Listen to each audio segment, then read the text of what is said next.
agora há pouco sobre o ciclo das plantas, o ciclo circadiano, né, Chechel?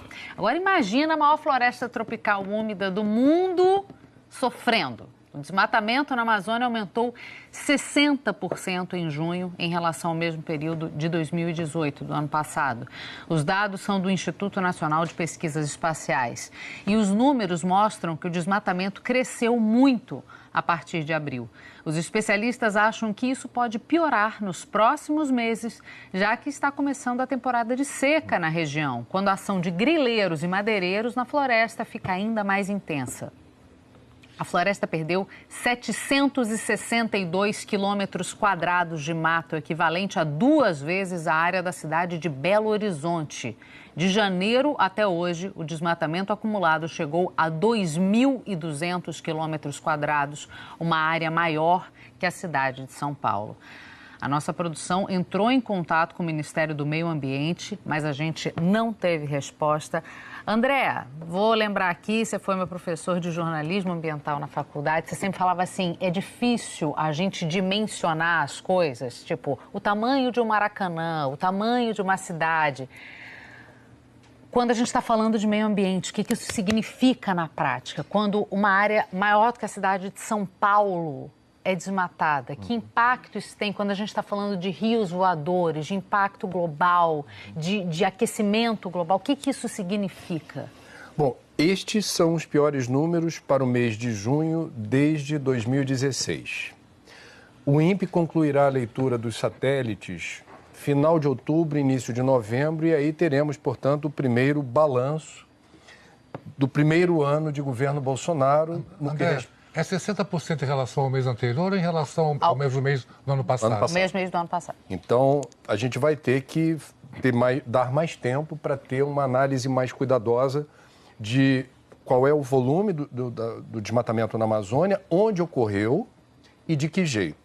Por hora, para a gente tentar ilustrar assim, os impactos, que foi a pergunta que você me fez, a primeira delas é no bolso, quer dizer, estreamos essa semana a bandeira amarela na conta de luz. O que isso tem a ver com o desmatamento da Amazônia? Parte das chuvas que ocorrem, não apenas no Brasil, mas no continente sul-americano, tem origem no fenômeno da evapotranspiração, as árvores que suam vapor d'água, numa proporção absurda. A gente está falando de um Rio São Francisco em forma de vapor, que sai da floresta amazônica e vira chuva em outros lugares do continente. Vários estudos mostram isso. Então, o primeiro impacto é no teu bolso. Os rios voadores, que eu mencionei agora há pouco. Os rios voadores. O segundo impacto também é no bolso, no que diz respeito ao acordo recém-anunciado entre Mercosul e União Europeia. Hoje, o ministro do Meio Ambiente da França deu 2 declarações no intervalo de pouco tempo, a primeira delas dizendo que a França não estaria pronta para ratificar o acordo com o Mercosul. Falaremos disso já já. Já dei um spoiler. É. Bom, e a outra declaração dele dizendo que o Brasil precisa cumprir seus compromissos. Quais compromissos? Aí a gente tem outras questões sensíveis quando sai uma taxa de desmatamento dessa. O mundo declarou guerra ao aquecimento global e o Brasil é um dos 195 países que assinaram o acordo. 194 ratificaram porque o Trump resolveu pular fora. E o Brasil tem uma meta que foi transformada com a ratificação do Congresso em lei federal de reduzir em 43% suas emissões de gás estufa até 2030, com base no que emitiu em 2005.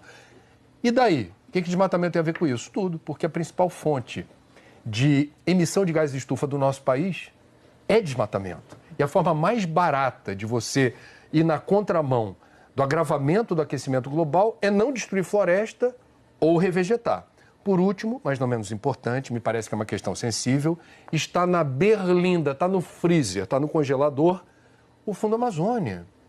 Porque como Joaquim Levy, já ex-presidente do BNDES, informou ao depor no Congresso, lembrando que, olha, sexta-feira passada era o prazo para o governo ressuscitar o Comitê Organizador do Fundo Amazônia, COFA, que no contrato que rege há 10 anos o repasse de recursos da Noruega e da Alemanha para proteger a floresta, gerando emprego e renda com comunidades indígenas, caboclos, ribeirinhos, pescadores, ou seja, você emprestar dignidade a quem vive da floresta sem destruir a floresta, sem COFA, não tem a governança, não tem a gestão de mais de 3 bilhões de reais já repassados. Não tem COFA até agora.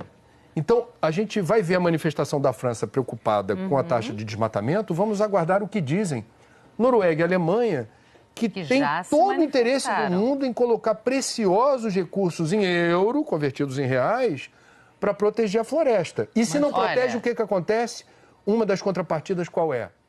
Não tem dinheiro repassado. Pois é.